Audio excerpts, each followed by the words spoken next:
हरे कृष्णा। शील प्रभुपाद की जय। नाम के बल पर पाप करना ये अपराध हो चुका था 7वां नंबर। 8वां नंबर अपराध है हरे कृष्ण महामंत्र के जप को वेदों में वर्णित एक शुभ सकाम कर्म के समान समझना, अर्थात एक कर्म कांड समझना। संस्कृत है धर्म व्रत त्याग हुतादि सर्व शुभ क्रिया साम्यपि प्रमाद। तो हरे कृष्ण महामंत्र भक्ति है और इसका कोई अशुभ और शुभ फल नहीं होता है। ये सिर्फ भगवान की भक्ति है, ये कर्म कांड नहीं है। यही बात हरिदास ठाकुर चैतन्य महाप्रभु को समझाएंगे। आप देखिए क्या क्या बोल रहे हैं हरिदास ठाकुर। कहते हैं, हे भगवान, आप आध्यात्मिक सूर्य की भांति हैं। ये आपका स्वभाव है। आप पूर्णतया आध्यात्मिक हैं। आपका स्वभाव अद्भुत है, अर्थात चैतन्य महाप्रभु का। आपका पवित्र नाम, आपका धाम और आपकी लीलाएं सब कुछ आध्यात्मिक है। हमको समझना पड़ेगा कि कैसे ये सकाम कर्म नहीं है, कैसे ये कर्म कांड से बिल्कुल अलग है। आपका नाम, भगवान का नाम भगवान से अलग नहीं होता है। भगवान का नाम और भगवान का रूप, उनका गुण, उनकी लीलाएं सब एक जैसी होती हैं। तो आपका पवित्र नाम भौतिक नहीं है। भौतिक वस्तु में, कोई भी भौतिक वस्तु होता है तो उसका एक रूप रंग होता है, उसका एक आकार होता है और उसका एक नाम होता है। दोनों अलग अलग चीज होती है। पर भगवान का नाम, रूप, गुण, आकार, लीला सब एक ही है, वो अलग नहीं होता है। अर्थात भगवान का नाम लिए यानी भगवान कृष्ण स्वयं है, भिन्न नहीं होते हैं। गोलोक धाम से उतरकर आपका पवित्र नाम आपके भक्तों के मुख में प्रविष्ट होता है और आपका पवित्र नाम आत्मा में प्रवेश करता है, भौतिक शरीर को भर देता है और भक्त की जीवा पर और शरीर के अन्य भागों में भी नाचता है। देखिए कैसे भगवान का नाम कार्य करता है हमारे ऊपर। भक्त मुख्य आई से नाम गोलोक होइते। गोलोक से आया है ये नाम, हमारे मुख पे आया। मुख के बाद कहाँ जाएगा? आत्मा होइते देहे व्यापी नाचे जीवा दीते। हमारे मुख में आया, मुख से हमने बोला, कान से वो अंदर गया, आत्मा में गया, उसके बाद पूरे शरीर में उसका प्रभाव होता है और हमारे जीवा पर वो नाचता है हरि नाम। यह आपके पवित्र नाम की सच्चाई है।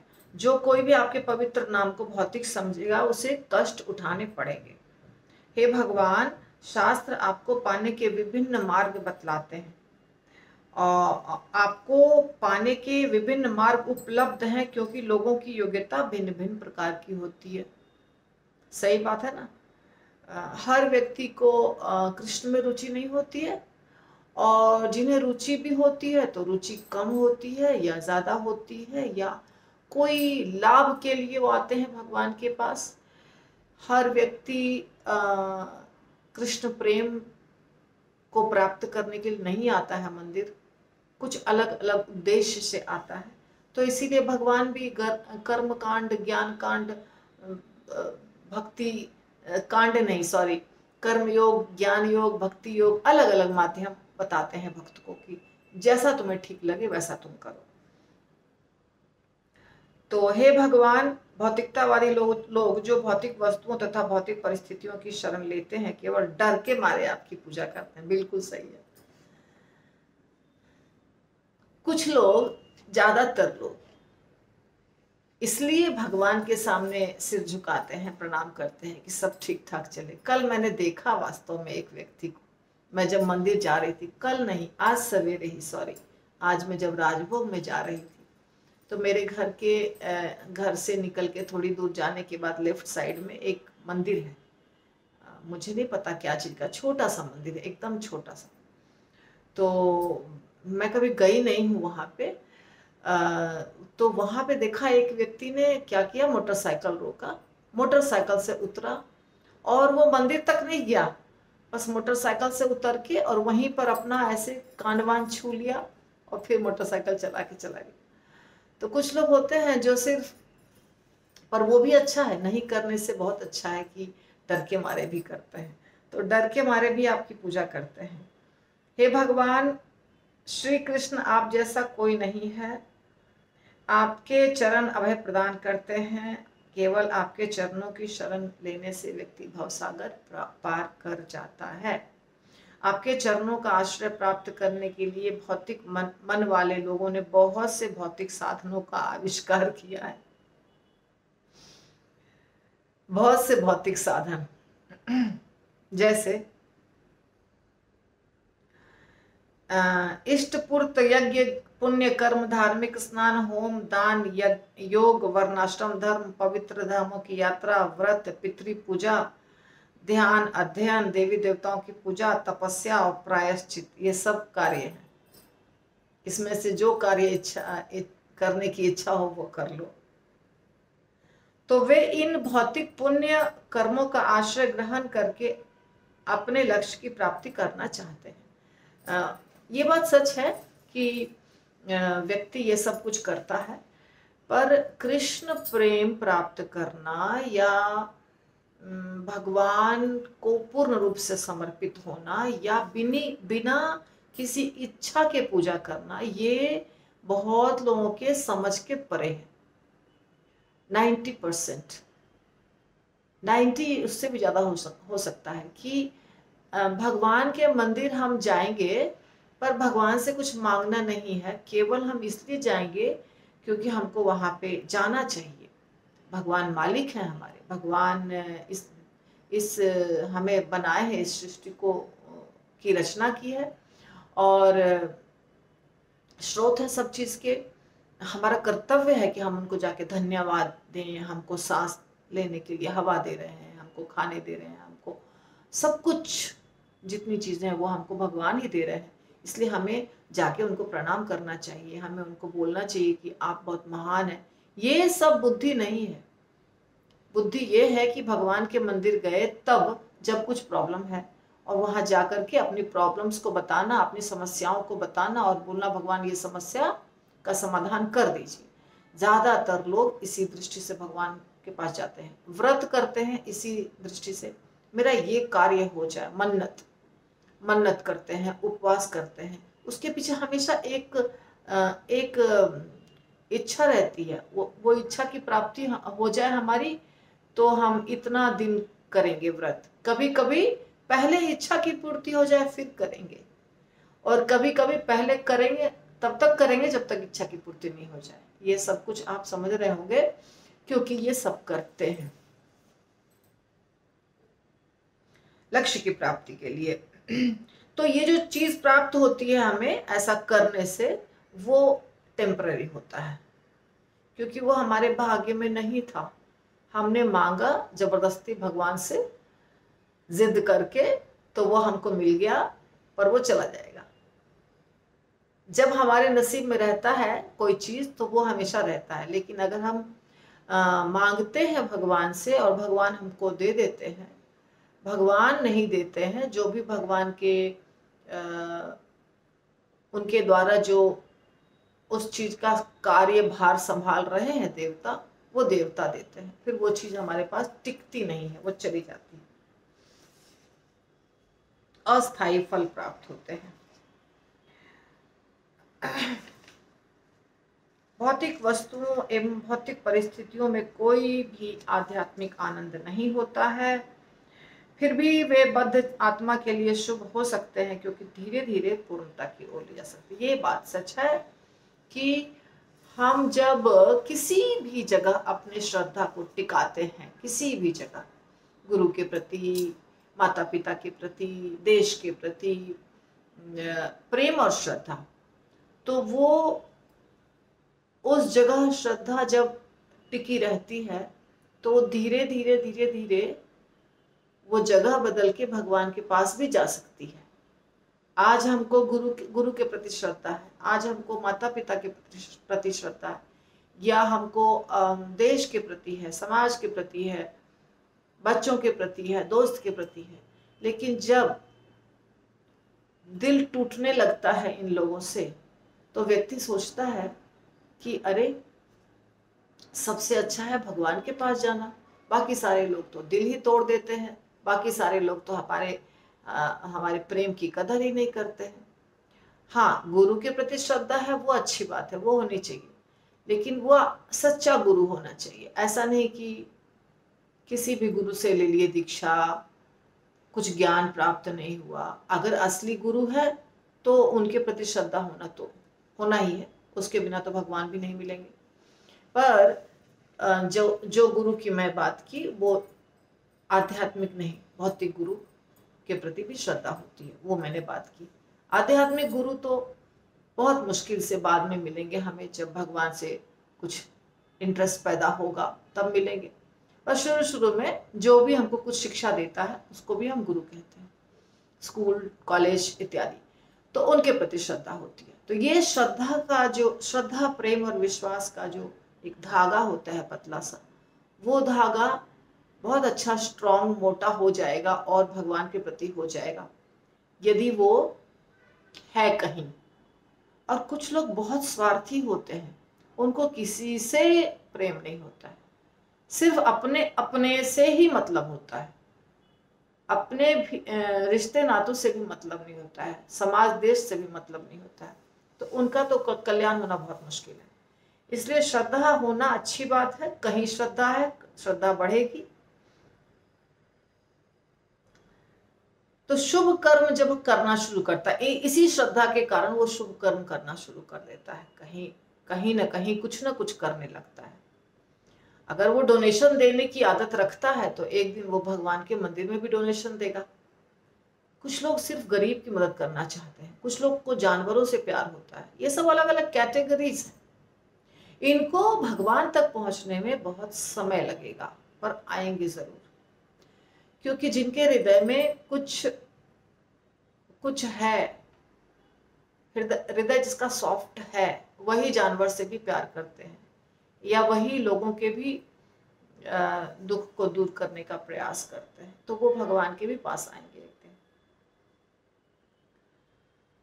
दिन। तो हे भगवान, आपने कृपा पूर्वक संसार को भगवान कृष्ण का पवित्र नाम दिया, अतः जीवन की सिद्धि के लिए बुद्धिमान लोग हरिनाम का उच्चारण करेंगे। हरिनाम जीवन की सिद्धि का मुख्य मार्ग है, ये शास्त्रों में वर्णित है। अन्य जो शुभ कर्म होते हैं वो सब कुछ प्राप्त करने के लिए गौण साधन है, सेकेंडरी, नॉट प्राइमरी। हरे कृष्ण महामंत्र आध्यात्मिक है, आध्यात्मिक जगत से आया है, या भगवान का कोई भी नाम। मैं हरे कृष्ण महामंत्र ही नहीं बता रही हूँ। यदि कोई सीताराम बोलता है, श्री राम जय राम जय जय जय जय राम बोलता है, ओम भगवते वासुदेवाय बोलता है, तो ये सब भगवत धाम से आए हैं। सिर्फ विश्वास अलग अलग जगह पर लोगों का है, लेकिन सब भगवत धाम से आए हैं। सारे नाम भगवान के नाम, अलग अलग समय पे अलग अलग मंत्र दिए गए हैं। पर यदि कोई कहता है कि हमें कुछ तपस्या, व्रत, पूजा, उपवास करना चाहिए, ये सब गौण साधन है, जिसमें हमारी कोई इच्छा पूर्ति रहे का उद्देश्य रहता है, वो गौण साधन कहलाते हैं, सेकेंडरी।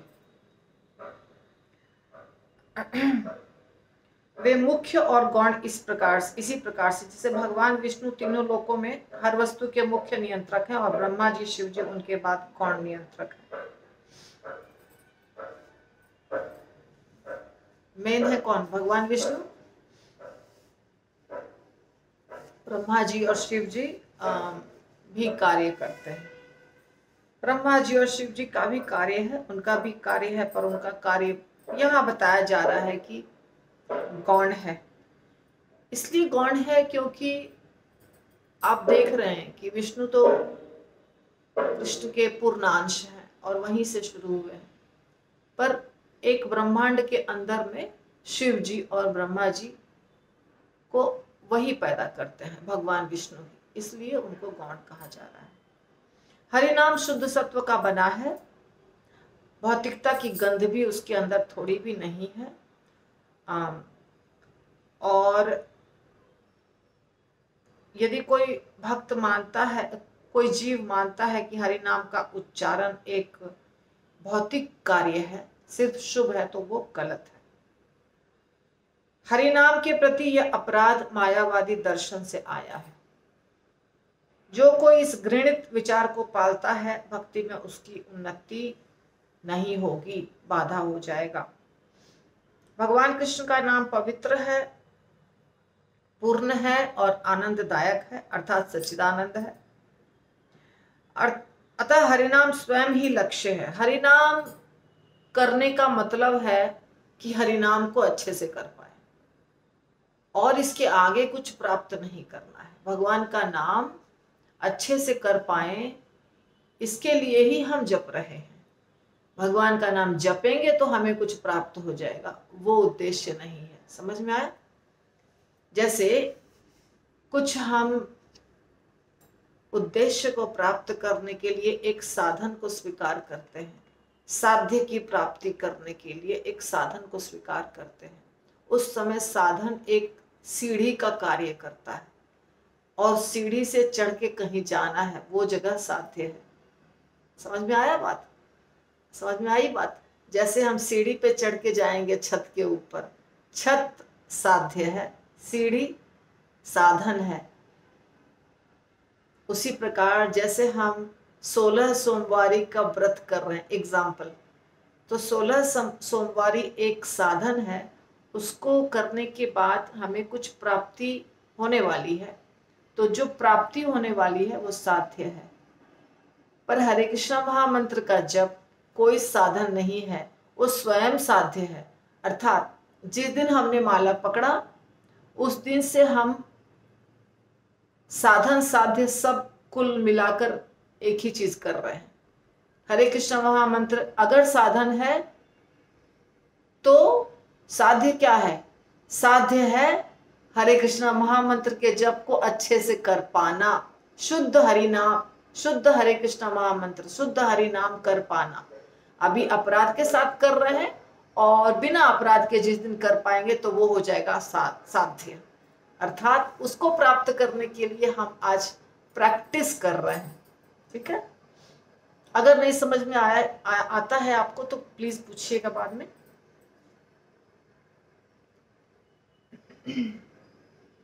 भूमंडल पर अवतरित हरिनाम सिद्धि प्राप्ति का साधन है। यह साधन भी है और साध्य भी है सारे शास्त्रों में, जो मैंने आपको ऑलरेडी बता दिया।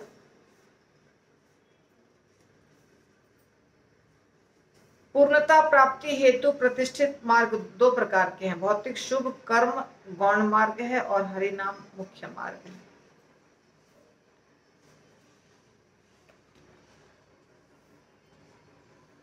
तो हरिनाम यदि निश्चल भाव से कोई करता है तो उसे आनंद की प्राप्ति होती है, उसका हृदय भी आनंद से नाचता है।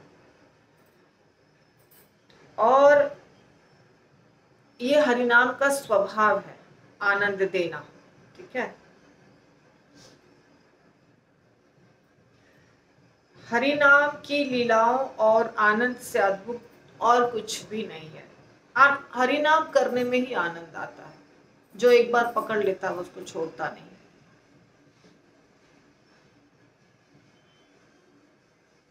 साधना भक्ति के समय हरिनाम सिद्धि प्राप्ति, ठीक है, इसी को घुमा घुमा करके बता रहे हैं, थोड़ा अलग अलग तरीके से मैंने आपको सब कुछ बता दिया। भक्तों के संग में हरि नाम का जप करके साधक अपनी भौतिक धारणाओं को दूर भगा देता है। जब उसके अनर्थ समाप्त हो जाते हैं तो उसे शुद्ध नाम की प्राप्ति हो जाती है। ठीक है ना? जब हम अपराध समाप्त हो जाएंगे तो हम शुद्ध नाम करने लग जाएंगे। शुद्ध नाम करने के लिए हम अभी अशुद्ध नाम अर्थात अपराध के साथ कर रहे हैं, जो प्रैक्टिस हो रहा है हमारा।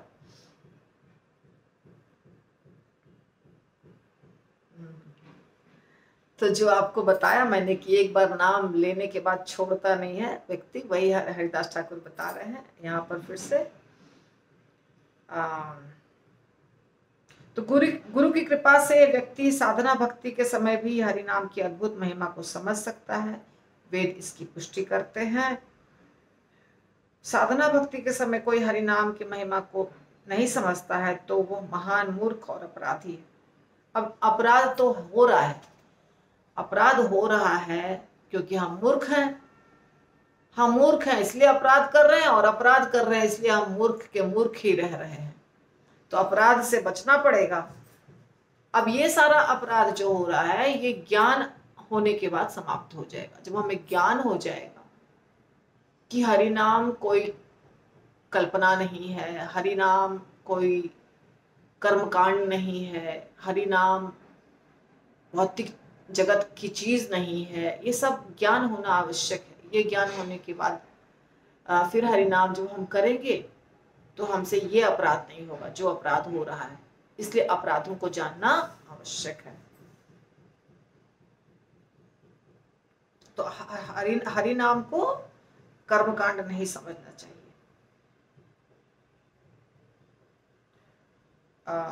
व्यक्ति को उसके भोजन के उच्छिष्ट को खाना चाहिए तथा उसके चरण धुले जल को, ये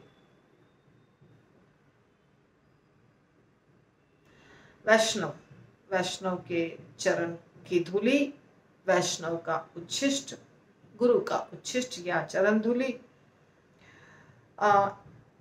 या चरणामृत, ये तीन चीज हमारे अंदर बहुत शक्ति देता है। हम अच्छे वैष्णव बन जाते हैं।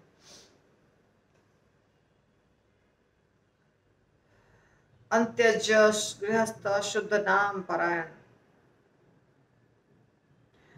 किस व्यक्ति के चरणामृत को पीना चाहिए, किस व्यक्ति के चरण रज को अपने मस्तक पर लगाना चाहिए, किस व्यक्ति के उच्छिष्ट को हमें ग्रहण करना चाहिए?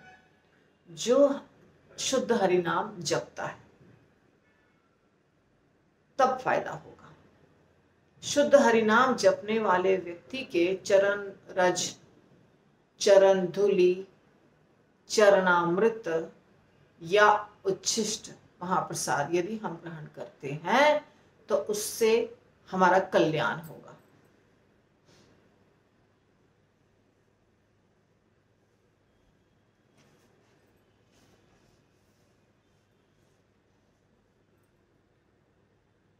तो इस प्रकार हमने देखा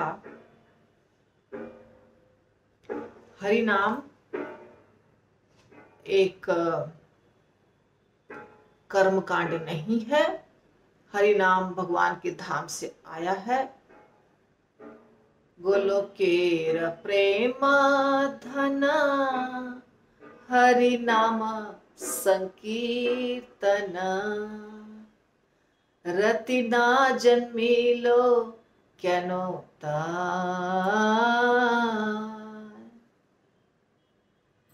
तो गोलोकेर प्रेम धन, चैतन्य महाप्रभु ने हमारे लिए इस धन को लाया है और हमारी रुचि इसमें हो नहीं रही है।